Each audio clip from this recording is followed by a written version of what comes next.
Social media पर एक video बहुत तेजी से वायरल हो रहा था और पूर्व कांग्रेस विधायक गजराज सिंह के नाराज होने की खबर भी सामने आ रही थी, जिस पर जनता टीवी ने इस वीडियो का रियलिटी चेक किया। हमारे संवाददाता अमन त्यागी ने पूर्व विधायक गजराज सिंह से खास बातचीत की है और सारी बातों को क्लियर भी किया है। ये आप देख लेते हैं। आज हापुड़ में इंडिया गठबंधन के कार्यालय का उद्घाटन होने के बाद एक सोशल मीडिया पर वीडियो वायरल हुआ था, जहां पर पूर्व विधायक गजराज सिंह को नाराजगी जाहिर करते हुए उनको वहां से निकल जाने की बात सोशल मीडिया पर वायरल हुई थी। ज्यादा बातचीत करने के लिए हमारे साथ पूर्व विधायक गजराज सिंह मौजूद हैं, उनसे ही जानेंगे कि वीडियो में कितनी सच्चाई है। आज एक वीडियो वायरल। देखिए, आज हमारे मेरठ हापुड़ लोकसभा के जो हमारे उम्मीदवार थे, उनका कार्यालय का उद्घाटन होना था और चीफ गेस्ट उसमें शाहिद मंजूर पूर्व जो कैबिनेट मंत्री थे, उनको आना था। उनके आने में काफी देरी थी और मुझे कुछ बैंक का कार्य था, तो मैंने वहां अंदर की व्यवस्था देखी तो बस व्यवस्था से भी थोड़ा सा नाराज जरूर था। नाराज ये था कि उसमें हमने कहा था कि बराबर में जो कैंपस है हमारा, उसके अंदर मीटिंग कर लेना, क्योंकि वो जगह बड़ी कंजेस्टेड थी।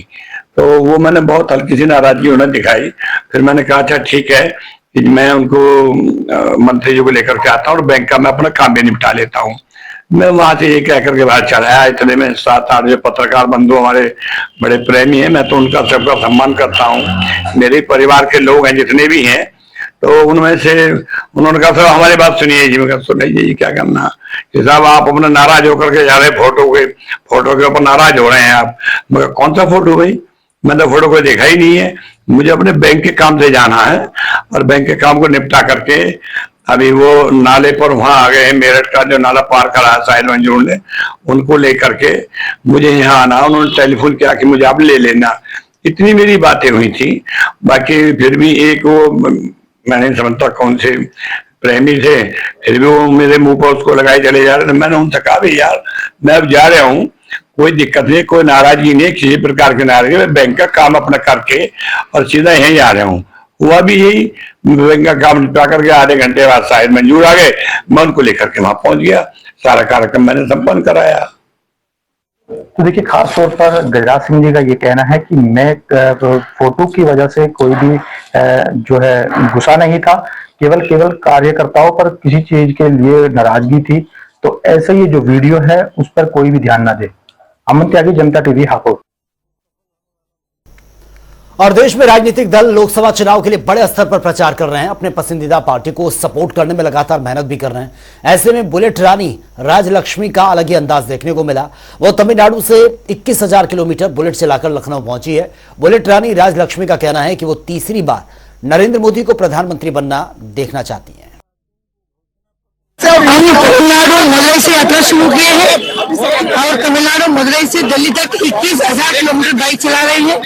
Vote for Modi, vote for nation मेरा नारा है। नरेंद्र मोदी जी तीसरी बार प्रधानमंत्री बनना है, इसी नारे को पूरा जनता को देते हुए vote for Modi, vote for nation, इस नारा के साथ 21,000 किलोमीटर तमिलनाडु से दिल्ली तक मैं बुलेट मोटर बाइक चला रही हूँ। और वहीं आगामी 19 अप्रैल को होने वाले लोकसभा चुनाव को लेकर प्रत्याशियों के प्रचार में और तेजी आ गई है, जिसको लेकर बीएसपी प्रत्याशी मुजफ्फरनगर के मीरापुर पहुंचे हैं, जहां पर संत विदुर संपर्क शुरू हुआ। वहीं उन्होंने संत समाज का आशीर्वाद भी लिया, भावी सांसद और अपनी गाड़ी कमाई से एकत्रित सिक्कों से तोलकर अपना योगदान दिया है। देश भर में चैत्र नवरात्रि की धूम है, धूमधाम से इस त्योहार को मनाया जा रहा है। इस साल चैत्र नवरात्रि 9 से 17 अप्रैल तक ये मनाई जा रही है और वहीं नवरात्रों में माता के अलग अलग 9 रूपों की पूजा अर्चना भी हो रही है। और चैत्र नवरात्रि के चौथे दिन मां कुष्मांडा की पूजा अर्चना कर भक्त मां का आशीर्वाद दे रहे हैं। मंदिरों में लंबी लंबी सुबह से लाइनें देखने को मिल रही हैं। ये रिपोर्ट आप देखिए।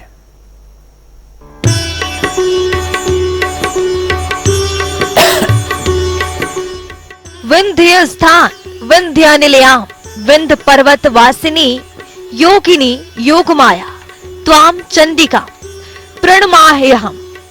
चैत्र नवरात्रि के चौथे दिन देवी दुर्गा के कुष्मांडा स्वरूप की पूजा का विधान है, जिनकी साधना करने पर साधक के जीवन से जुड़े सभी कष्ट दूर और कामनाएं पूरी होती हैं। देवी कुष्मांडा की 8 भुजाएं, इस कारण उन्हें अष्टभुजा देवी के नाम से जाना जाता है।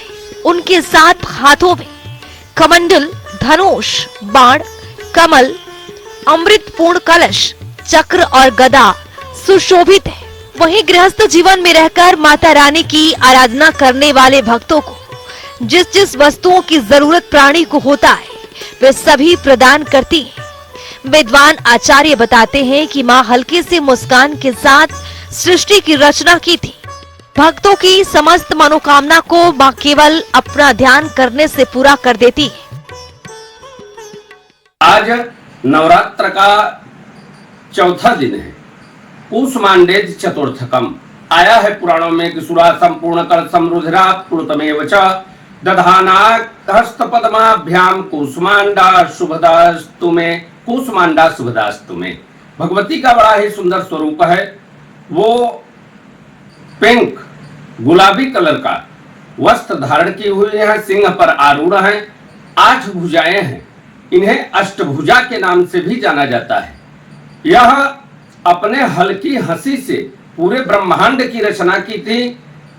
इस प्रकार इन्हें कूष्मांडा के नाम से जाना जाता है।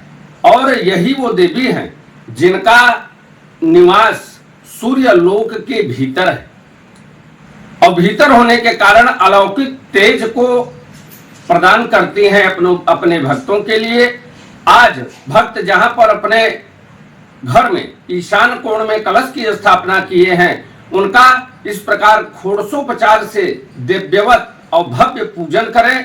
पूजन करने के बाद आज केसर के पेठे का भोग लगावें और ओम ह्रीं कूष्मांडायै जगत प्रसूत्यै नमः इस मंत्र का 11 माला मात्र जप करें तो उनकी समस्त मनोकामना भगवती पूर्ण कर देती है। आज के दिन भक्त के कुंडली में अगर सूर्य नीच के हों, सूर्य की दशा महादशा खराब चल रही है, तो इनकी कृपा से यह दशा महादशा भी ठीक हो जाती है और भक्तों के अनुकूल ग्रह हो जाते हैं। और आज के दिन जो साधक हैं उनके अनाहत चक्र का जागरण होता है।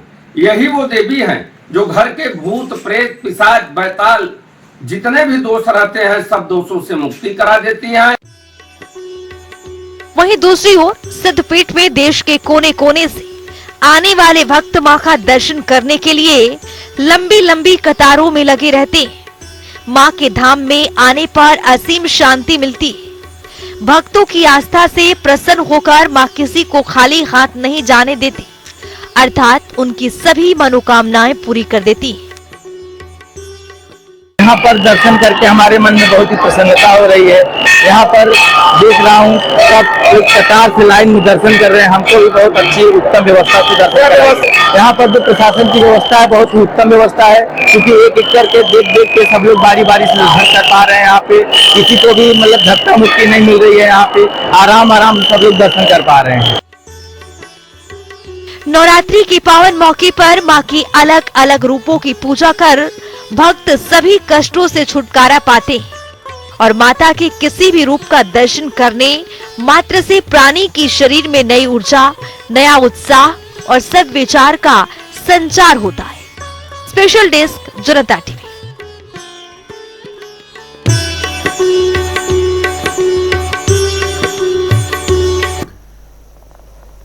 तो फिलहाल इस बुलेटिन में मेरे साथ इतना ही, लेकिन जाते जाते आपको छोड़ जाते हैं जनता टीवी के तमाम रिपोर्टर्स की ग्राउंड जीरो रिपोर्ट के साथ। नमस्कार।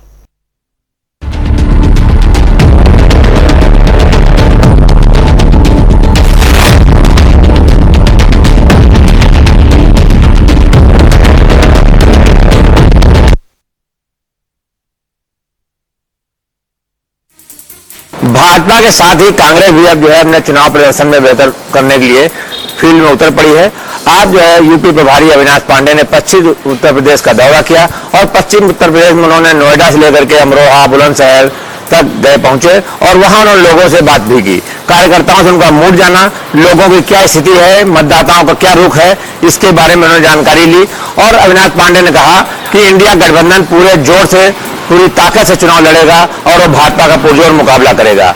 अब देखना है चुनाव में आगे क्या होता है, लेकिन इतना जरूर है कि इंडिया गठबंधन भी जो है अब मोदी के साथ साथ प्रचार पर उतर आया है और योगी मोदी की सभाओं में जो कहा जाता है उसका वो जवाब भी दे रहा है और लगातार जो है वो लोग लोगों को मोटिवेट भी कर रहे हैं कि कांग्रेस वोट दें और कांग्रेस उनके बेहतर भविष्य के लिए काम करेंगी। कैमरा पर्सन आशीष के साथ टीएन मिश्रा, जनता टीवी, लखनऊ। जनपद मुजफ्फरनगर में चुनाव का बिगुल बज चुका है।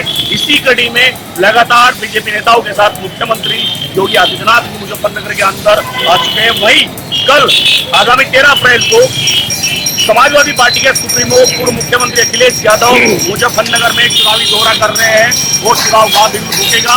आपको बता दें कल मुजफ्फरनगर और बिजनौर की लोकसभा के बीच में मीरापुर विधानसभा क्षेत्र के अंदर सपा सुप्रीमो अखिलेश यादव आ रहे हैं और दोनों लोकसभा के प्रत्याशियों को मंच साझा करके चुनावी बिगुल फूकेंगे और चुनावी मंत्र देंगे। लगातार समाजवादी पार्टी हो, बीजेपी हो या बसपा हो, बसपा का भी आगामी 14 अप्रैल को कार्यक्रम है क्योंकि पूर्व मुख्यमंत्री नहीं मायावती आ रही है। तो कल अखिलेश यादव समाजवादी पार्टी मुजफ्फरनगर में कार्यक्रम करेंगे। हमारा जवाब बाहुबली पूर्व सांसद की अवैध संपत्तियों पर लगातार पुलिस की कार्रवाई जारी है और लगातार उसकी अवैध संपत्तियों की खाक थम नहीं रही और लगातार अतीक अहमद की अवैध संपत्तियां सामने आ रही। जहां हुबलाल ने कमिश्नर कोर्ट में पहले कागज समर्पण किए थे और अवैध संपत्ति का मामला सामने आया था और अब अवैध बेनामी संपत्ति का एक और मामला सामने आया है जहां अतीक अशरफ के गुर्गे के नौकर ने ये FIR दर्ज कराई है और ये FIR अतरसुइया थाने में दर्ज कराई गई है। बता दें श्याम जी ने जहां जावेद, कामरान, फराज और शुक्ला के नाम पर FIR अज्ञात लोगों के कराई है और सबसे बड़ी बात यह है कि उसका आरोप है कि उसके नाम पर जबरदस्ती ये संपत्ति कराई गई थी और जब इसके दाम बढ़ जाते थे तो उससे दूसरों को रजिस्ट्री कराई जाती थी। फिलहाल अब राजस्व विभाग इस पूरे मामले में जांच करेगा ये संपत्ति कितने की है और किससे ये खरीदी गई थी और कब खरीदी गई थी और ये तो देखने वाली बात होगी। मगर जिस तरह से अतीक और अशरफ के गुर्गे, जावेद, कामरान, फराज और शुक्ला पर ये FIR दर्ज हुई है, अब देखना होगा ऐसे कई गुर्गे और हैं जो अतीक और अशरफ की अवैध संपत्ति का कारोबार संभालते थे। अब इनका कब पुलिस का शिकंजा इन पर कसता है और किस तरह की कार्रवाई होती है देखने वाली बात होगी। जनता टीवी के लिए सैयद मोहम्मद आमिर, प्रयागराज। नमस्कार, मैं हूं जूल श्रीवास्तव और जनता टीवी में आपका स्वागत है। आपको बता दें कल यानी कि 13 अप्रैल को गृह मंत्री अमित शाह नोएडा का दौरा करने के लिए आ रहे हैं। आपको बता दें कि अमित शाह जो है वो सांसद महेश शर्मा, जिन्हें बीजेपी ने चौथी बार भी टिकट देकर अपना भरोसा जताया है, उनके लिए जनसभा को संबोधित करने के लिए नोएडा हाट के बगल वाले ग्राउंड में शाम 5 बजे कार्यक्रम आयोजित किया गया है। उसमें गृह मंत्री अमित शाह जो है वो जनता के साथ जो है रूबरू होंगे और डॉक्टर महेश शर्मा को लेकर जनसभा करेंगे और जनता को संबोधित करेंगे महेश शर्मा को वोट देने के लिए। बाकी इसको लेकर नोएडा में तैयारियां कर ली गई है। नोएडा पुलिस ने पूरी तरह की सुरक्षा व्यवस्था का जो है कमर कस ली है। जगह जगह पर सुरक्षा व्यवस्था के पुख्ता इंतजाम किए गए हैं। लगातार पुलिस जो है वो चेकिंग कर रही है, जांच पड़ताल कर रही है ताकि कहीं कोई समस्या न खड़ी हो। बाकी कल गृह मंत्री अमित शाह जनता से रूबरू होकर किस तरह से जनता को संबोधित करेंगे ये देखने वाली बात होगी। बाकी मैं जूल श्रीवास्तव, वीडियो पर्सन के साथ जनता टीवी। लोकसभा चुनाव को निर्वाचन देखते हुए पूरी तरीके से आज SSP एवं जिलाधिकारी ने अध्यापकों को स्कूटी एवं बाइक रैली निकालकर जागरूकता अभियान चलाया। बताया जा रहा है कि जिस तरीके से लोकसभा आगामी चुनाव को लेकर पूरी तरीके से एक बार फिर प्रशासनिक अधिकारी एक्शन मोड में दिखाते हुए नजर आ रहे हैं, क्योंकि उनका कहना है कि जिस तरीके से निर्वाचन में पूरी तरीके से जागरूकता फैलाने के लिए लगातार मतदान करने के लिए पूरी तरीके से अध्यापकों को जो पूरी तरीके से जागरूकता रैली का जो अभियान चलाया गया, तो कहीं ना कहीं ये संदेश जाता है क्योंकि हर घर से मतदान करने के लिए पूरी तरीके से जागरूक किया जा रहा है और पूरी तरीके से आगामी लोकसभा चुनाव की तैयारियों के साथ पूरी तरीके से SSP एवं DM के द्वारा जो अभियान चलाया गया, तो लगातार शहर की जगह जगह कई चौराहे से होते हुए ये स्कूटी से बाइक रैली निकालकर ये संदेश दिया गया कि जहां पर अध्यापकों को दिया गया क्योंकि निर्वाचन में पूरे लोकसभा चुनाव को मतदान पूरी तरीके से अपनी सहयोगिता करें और पूरी तरीके से इसको जागरूक करके आगे मतदान के लिए प्रेरित करें। कैमरा पर्सन के साथ राम कुमार राजपूत, जनता टीवी इटावा। लखीमपुर खीरी से भाजपा अवध क्षेत्र के प्रभारी रहे श्याम किशोर अवस्थी ने भाजपा की काफ़ी महत्वपूर्ण पदों पर रहे। उसके बाद उन्होंने अपने टिकट की दावेदारी भी की कई बार, लेकिन भाजपा द्वारा टिकट न मिलने से नाराज होकर श्याम किशोर अवस्थी ने भाजपा छोड़कर बसपा का दामन थाम लिया था। बसपा का दामन थामने के बाद श्याम किशोर अवस्थी पर बसपा सुप्रीमो ने अपना विश्वास जताते हुए दोबारा लोकसभा से उनको अपना प्रत्याशी बना दिया। अब देखने वाली बात यह है कि धौरारा लोकसभा सीट पर यहाँ पर रेखा वर्मा 2 बार सांसद रही हैं। रेखा वर्मा से क्षेत्र की जनता काफी नाराज भी दिख रही है, क्योंकि रेखा वर्मा ने क्षेत्र में कार्यकर्ताओं से और जनता से रूबरू नहीं हुई है 10 सालों में। वहीं पर श्याम किशोर अवस्थी, जो कि बसपा से प्रत्याशी बनाए गए हैं, उन्होंने अपने क्षेत्र में काफ़ी मेहनत की है। ब्राह्मण मतदाताओं में उनकी काफ़ी अच्छी पकड़ है और धौरारा लोकसभा सीट पर जहां से श्याम किशोर को प्रत्याशी बसपा से बनाया गया है, वहां ब्राह्मण मतदाता सबसे ज़्यादा अधिक संख्या में ब्राह्मण मतदाता ही है। साथ में ऐसे मतदाताओं का जो समर्थन श्याम किशोर अवस्थी को मिल गया है, उससे कहीं ना कहीं से रेखा वर्मा, जो कि भाजपा सांसद रही हैं, उनके ऊपर एक संकट मंडराने लगा है। क्या रेखा वर्मा, जो 2 बार सांसद रही हैं, वो इस बार अभी अपनी लिया पार लगाने में कामयाब होती हैं, या कि श्याम किशोर अपनी बाजी मार के ले जाते हैं? ये तो देखने वाला समय ही बताएगा। राजेश शुक्ला, जनता टीवी के लिए लखीमपुर खीरी। प्रदेश के डिप्टी सीएम ब्रजेश पाठक आज मेरठ पहुंचे, जहां प्रेस वार्ता करते हुए ब्रजेश पाठक विपक्ष पर जमकर बरसे। उन्होंने कहा कि अखिलेश यादव अभी तक चुनाव प्रचार में नहीं दिखे हैं, ऐसा लगता है कि अखिलेश यादव हार मान बैठे हैं। डिप्टी सीएम ने कहा कि पहले और दूसरे चरणों के चुनाव के बाद विपक्ष का पूरी तरीके से सफाया होने वाला है। इतना ही नहीं, ब्रजेश पाठक ने कहा कि उत्तर प्रदेश की 80 की 80 सीटें भाजपा जीत रही है। मेरठ से सरफराज अहमद, जनता टीवी। दरोगा मनोज कुमार को गोली लगने की खबर सुनते ही पुलिस अधिकारी सन्न रह गए।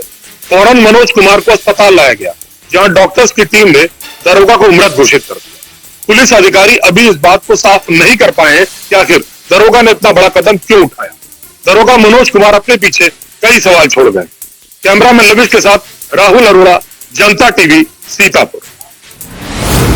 बीते महीने बदायूं की घटना आपको अच्छी तरीके से याद होगी, जब एक वहशी दरिंदे ने 2 बच्चों की गला रेतकर हत्या कर दी थी। ठीक उसी तरीके से आज गोरखपुर में एक मशहूर डॉक्टर की पत्नी और उनके बच्चे पर एक वहशी द्वारा चाकू से हमला किया गया।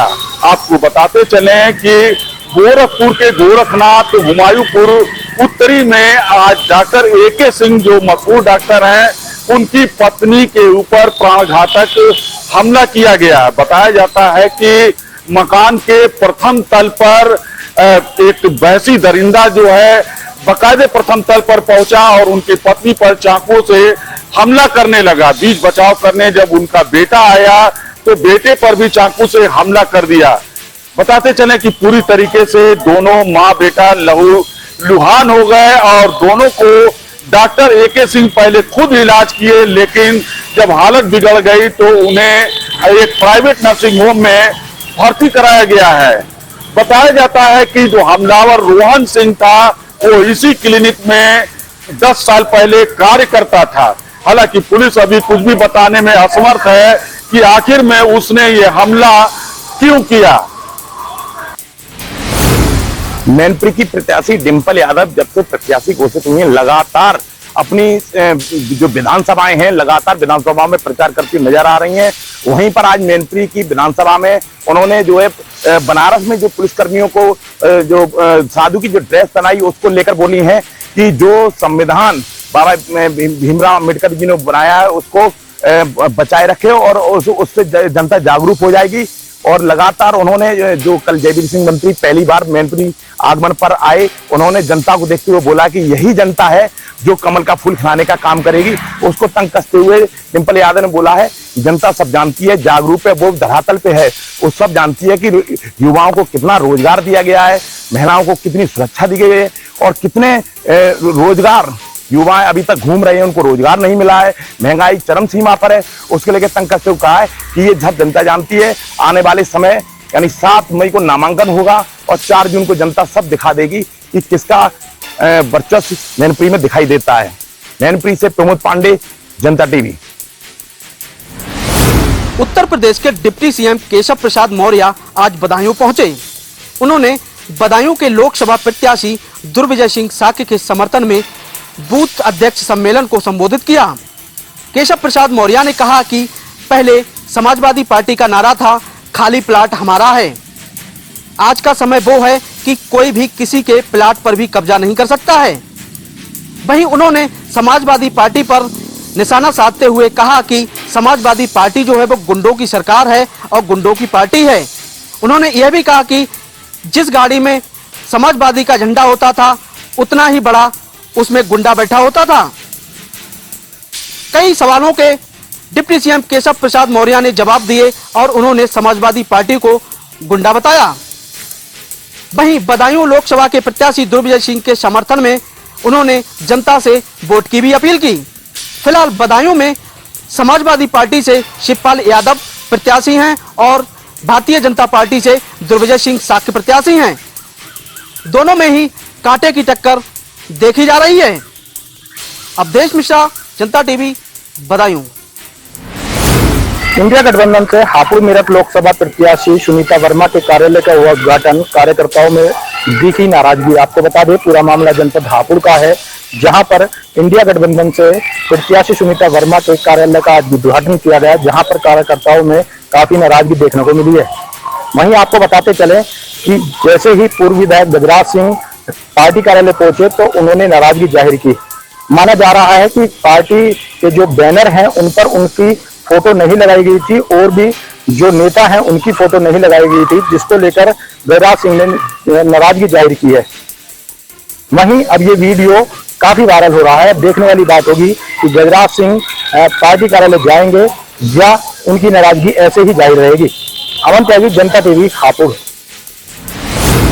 मनरेगा योजना को सशक्त बनाने के लिए नित्य नए दिन कवायद किए जा रहे हैं, बावजूद भ्रष्टाचारी हैं कि योजना को भ्रष्टाचार के भेंट चढ़ा रहे हैं। ताजा मामला साथा विकासखंड के गोगड़ौरी से सामने निकल कर आया है, जहां पर मनरेगा योजना के तहत 9 परियोजनाओं पर अलग अलग जगहों पर काम कराए जा रहे हैं, लेकिन एक भी मौके पर एक भी जगह मनरेगा मजदूर मौजूद नहीं है। ऐसे में योजना को भ्रष्टाचार के भेंट चढ़ाया जा रहा है। आपको बताते चले कि ऑनलाइन उपस्थिति 308 मजदूरों की दिखाई गई थी, लेकिन मौके पर एक भी मजदूर काम करते नहीं दिखाई दिए गए। जब इस मामले में जिम्मेदार अधिकारियों से बातचीत की गई तो उन्होंने कहा कि जांच कराकर कार्रवाई की जाएगी, लेकिन सबसे बड़ा सवाल यही है कि आखिरकार इस योजना में जो पलीदा लगाया जा रहा है उसका जिम्मेदार कौन है, क्योंकि लगातार जिस तरह मनरेगा योजना को सशक्त बनाए जाने की कवायद की जा रही है तो वहीं भ्रष्टाचारी स्थानीय रोजगार सेवक, ग्राम प्रधान और ग्राम पंचायत अधिकारी की मिलीभगत से लगातार मनरेगा योजना में भ्रष्टाचार का खेल खेला जा रहा है। लेकिन देखना होगा कि आखिरकार किस तरह की कार्रवाई होती है। मिथिलेश कुमार धुरिया, जनता टीवी, संतकबीर नगर। जहां एक तरफ लोकसभा चुनाव की तैयारियां चल रही हैं, वहीं अगर बात की जाए तो रायबरेली जिले के डलमऊ एसडीएम इन दिनों सुर्खियों में हैं। डलमऊ एसडीएम आशुतोष राय के अभद्र व्यवहार की वजह से जिले के विभिन्न कोने से आए हुए जोनल मजिस्ट्रेटों ने यह आरोप लगाया है कि आशुतोष राय एसडीएम डलमऊ द्वारा उन लोगों के साथ अभद्र व्यवहार किया गया है व अभद्र भाषा शैली का उपयोग किया गया है, जिसको लेकर विभिन्न कोनों से आए हुए जोनल मजिस्ट्रेटों ने आज जिला अधिकारी हर्षता माथुर को एक लिखित शिकायती पत्र दिया है और जल्द से जल्द कार्रवाई की मांग की है। अब देखने वाली बात यह है क्या जिला अधिकारी इस तरीके के अधिकारी के ऊपर कोई कार्रवाई करती है या नहीं करती है, यह तो आने वाला समय ही तय करेगा। राहुल मिश्रा, जनता टीवी, रायबरेली।